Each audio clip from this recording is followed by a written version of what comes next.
Well, it's Monday, it's a bank holiday. I said I'd do another brew on the Monday. I've just done Sunday with the Oovoo Brew.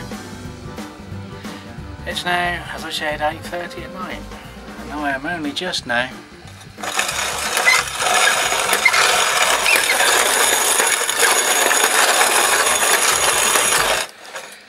grinding the grind. Getting the water up to temp over here. Crushed grains there. Smaller kettle today over here. Not quite went to plan, but I've got to do it today. So I want to try and crop the yeast off the brew from yesterday to ferment this one as well. Doesn't matter if it doesn't go according to plan, because I've got another dry Weiss yeast anyway. But we're going to try and do this one tonight. If any of my American friends have got a roller mill going spare, oh yeah, these are not fun. Well, I have got a drill attachment, but I've only just got my new drill, and that's in the van, or will be going in the van for work jobs, not homebrew jobs. So we'll update you in a little while. We've got about 5.5 kilos of grain crushed now. One problem, it does tend to cause a little bit of dust in here, in a small shed. Nowhere for the dust to go. And the clean-up crew haven't come in yet and done the floor. Anyway, still waiting for it to come up to temp. So I'm catching up on a few YouTube vids. Put a few tunes on. Time for a beer. Well, technical as I ever am, it's all written on paper.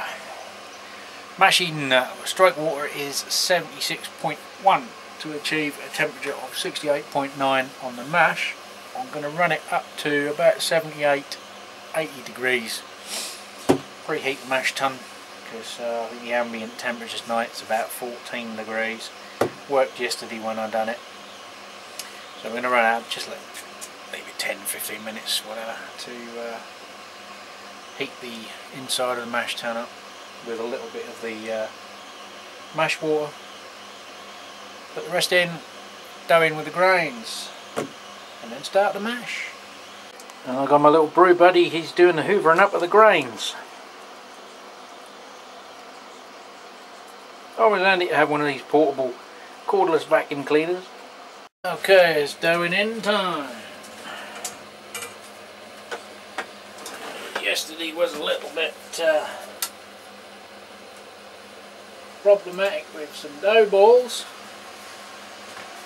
I'll go a little bit easier on the, that's because I have to do quite a fine grist, because that hand mill, the face plate on the hand mill wobbles, so you don't get an even grind. So you have to compensate by going, if you go too little pressure you get too many uncracked grains, too much and you just end up with flour and all brown. You have to, what I do is just add a little bit extra grain just to compensate for the kernels that are going in that aren't getting crushed. Go slightly on the finer side.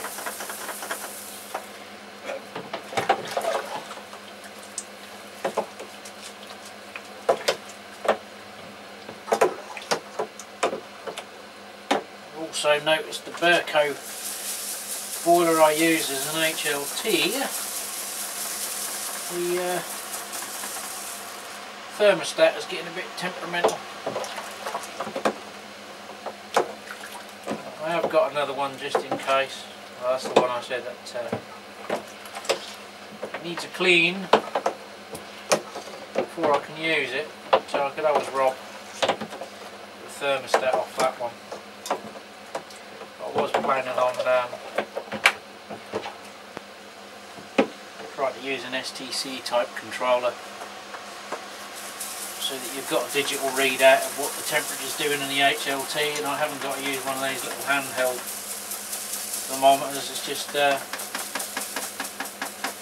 making sure there's one that is man enough to take the ampage of the load rating of the heating element without melting the relay in the controller.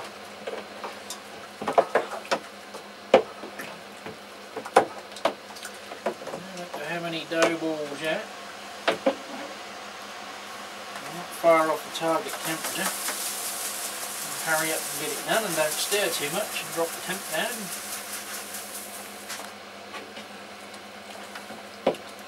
This only needs a 45-minute mash.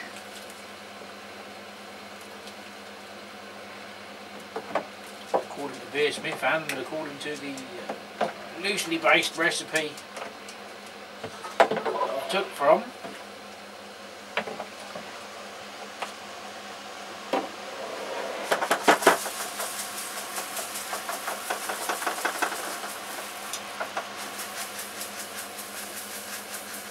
It looks quite a wet mash, but it's not. 5.5 kilos. 16 litres of water, more or less the 2.5 litre.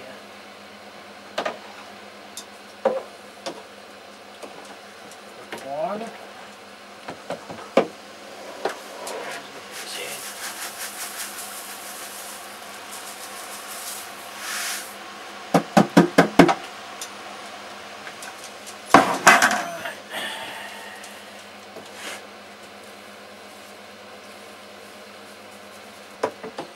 Chop and slice.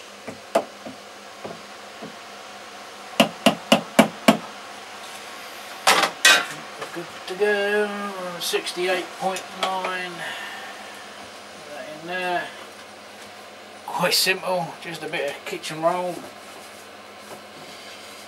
It works, it stops a lot of the heat getting lost out of that top.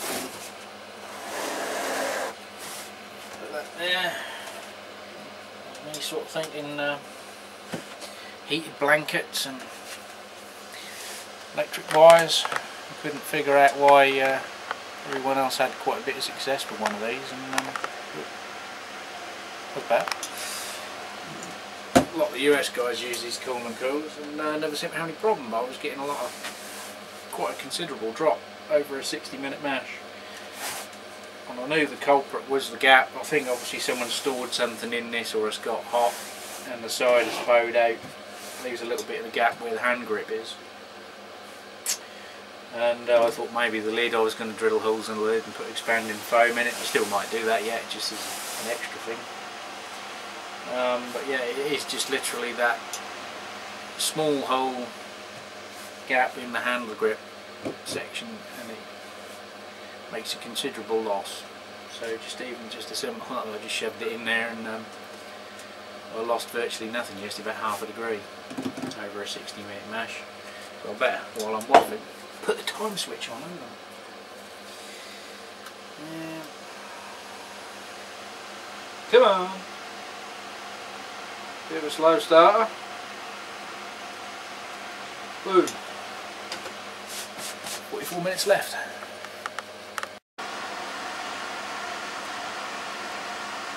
You know what really helps?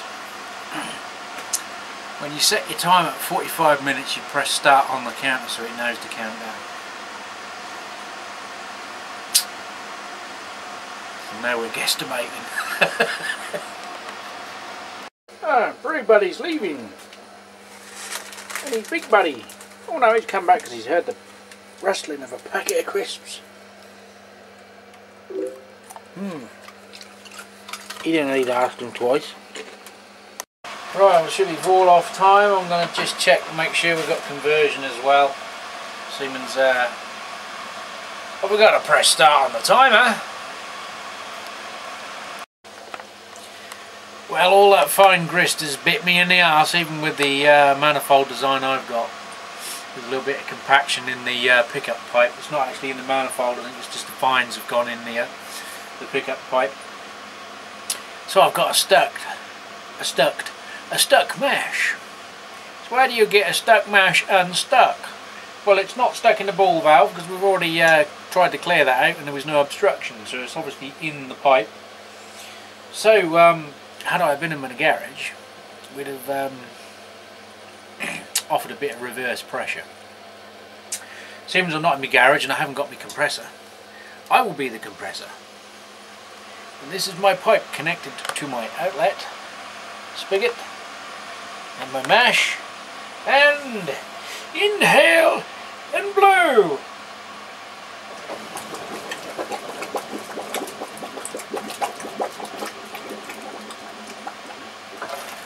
Because there's no means I'm going to have to let everything settle again. Oh well. Boom, she's shot out there and she's clear now. That'll get rid of all the fines out of the pipe work. Back on the top, and it will sit on the top, which acts as a filter bed. Well, that's the grand plan and theory anyway. So we'll draw 5 litres off, just run it back on, leave it to settle and then do a ball off. Well, we're just waiting and waiting the mash to settle again, and then we'll do the ball off. We did do a starch test, we have conversion. As Charlie Papazian says, relax, don't worry, have a home brew. Well, we've done 3 jugfuls to finally get a clear runoff. Let's pick it up there. Just going through the sieve just in case there's any growing particles. Using the small old fermenting bucket, just so I can get an idea of the volume I've got out the mash tun to put in the brew kettle. And it's time to do the first batch sparge. And I've got a brew buddy watching me. And another one there. Trouble is, he's lying there on the pavement, keeping the door open, and all the bloody bugs are flying in. I think I might have to get a fly screen up here. Right, first runnings is done. It's now 11:15 at night. The thermometer.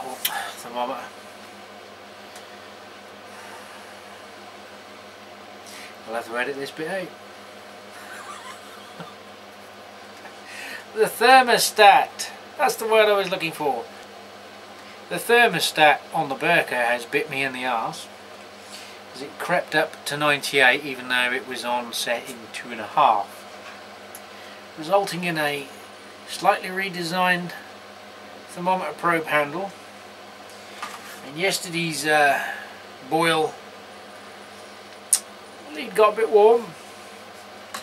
Fortunately they're only about five odd quid, so I think I might be buying another one as backup. But obviously the water went up to 98 degrees, which I'm going to use for sparge. The sparge water needs to be 75.6. So luckily there was enough headspace left that I can basically add cold water and bring the temp down, which is what we're now attempting to do. Back with you shortly. Well, I just done the refractometer reading. We're 10:28 at the end of the second runnings. So we've still got enough to draw out a little bit more. We've got 20 litres in the boil kettle at the minute, so we do need a wee bit more. I think it's 27 for batch volume pre-boil. So we can do a little bit more runoff. See what we can get out of this baby. Well, with the door shut it gets real hot real quick in here. Particularly when you've got, well, that's not up to the boil yet, so there's not much steam coming out of that. It's more the HLT and the mash tun. So we just put a second batch sparge in there just to see what else we can get out. If I go over, I'm going to save it, do me boil, see what I come out with, add it to the boil. If not, I'm going to boil it separate afterwards and put it in a DJ. And boil it with some of my hops with no identity, my own hops, what I read last year, just to see what it it tastes like. So we'll see what we come out with volume wise. We'll let it carry on. Well, as you can probably hear, still doing a runoff. You've got to keep an eye on that because she's just under 100 degrees. Hot break is nearly about to start. Done the second batch sparge. We're now running down to about 10-15 on the gravity. I've got about another 7, maybe 8 litres to come out of this. Got 25 litres in that pot, so I think I'm going to stick with that. Run the 25 litres to recipe. And keep this. Break out the small pot and do another boil with this.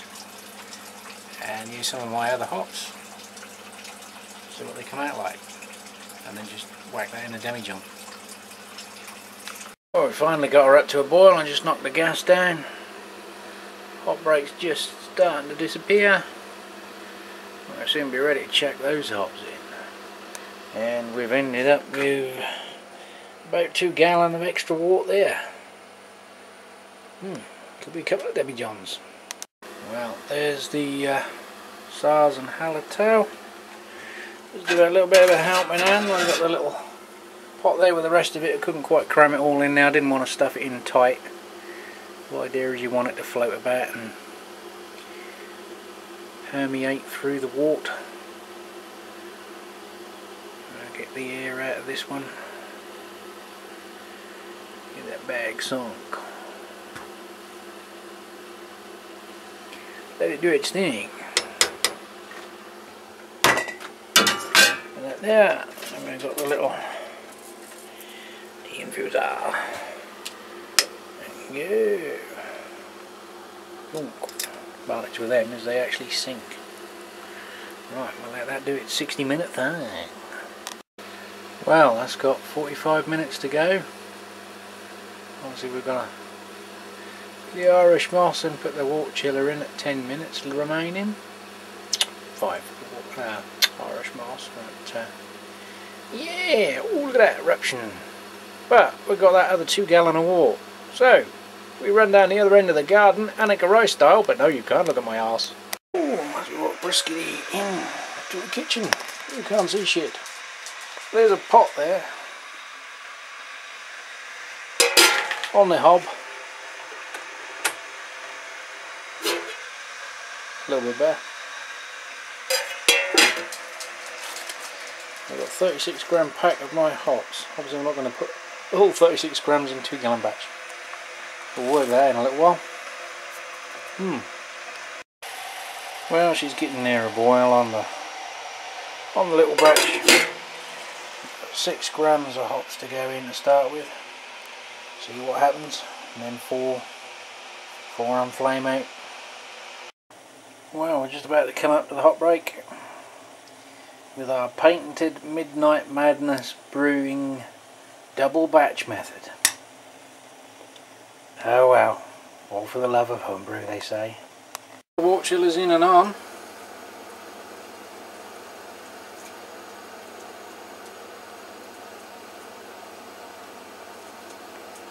Shouldn't be too long for we're at pitching temperature.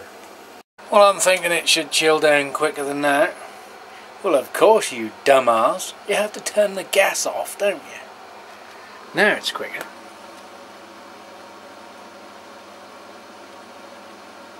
Oh, she's chilled down to 22 degrees. It's now started raining outside, so we got it about timed right. I've now got to lift that, excuse me, and pour it in there. Then cut it all the way into the house. The only disadvantage of having a brew shed down the bottom of the garden. Well, there's our fresh batch of Weizen, and there's the batch from the other day, bubbling away with a bit of citra. I'll try and avoid picking that up, but the idea is to scoop some of the live yeast and plop her in this one, just like the big breweries do. Just got to do an SG reading first. Then we've got to take care of that other little one on the hob. Well, that's finished to boil now. We've got to chill this down the old way. Got Could be a while. Well, it's just a long wait. Having a walk chiller makes quick work of doing it outside, but cold water and a few ice packs does take a little bit longer. We're not far off, we're down to 27 degrees, so I'll soon be able to decant this into 2 demijohns and do a test, see what she's come out like.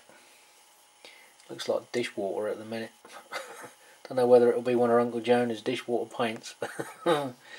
It doesn't look very appetising. Literally put the lid pack on this one. Just gone and washed that ladle and that's already back up to pressure. And I've took another cropping of the yeast cake. And that one's got a little bit more of the green hop matter transferred into that one. That one hasn't so much. Can't really get an idea on colour. They're quite low in gravity. I think it was 1025. I mean, it's only an experiment anyway, so I'm not too worried. I could have boiled it longer and got a bit more gravity out of it, or added some DME. You can see there's a bit of sediment settled in both of them. I did filter them through a muslin bag for a funnel. But we'll see what's happening in the morning and see if they're starting to get a bit of activity on them. This one does look like it's already starting to pressurise, because you can see the water's now been pushed down to the U-bend. But if we've got another yeast, we can sprinkle a little bit in them and a little bit in this one, and that one's still going a good one. And yeah, that tropical fruit smell coming out the top of the bucket. There's a bit of a sort of a strange smell through the airlock yesterday, but much more noticeable tonight. A very, very nice smell. I can see I'm going to be using Citra again. I just really hope this comes out as a nice American style wheat. Nice summer's day, nice fruit flavour. Should go down well. Talking about going down, I think I should, because it's now well past up. It's 2 in the morning. So we'll update you further later in the Homebrew Wednesday. Cheers. Well, it's 8 o'clock the next morning and she's bubbling. Next morning, same morning, it was 3 o'clock when I went to bed. Now 8 o'clock. A little bit slow, but still getting there. It's only been a few hours.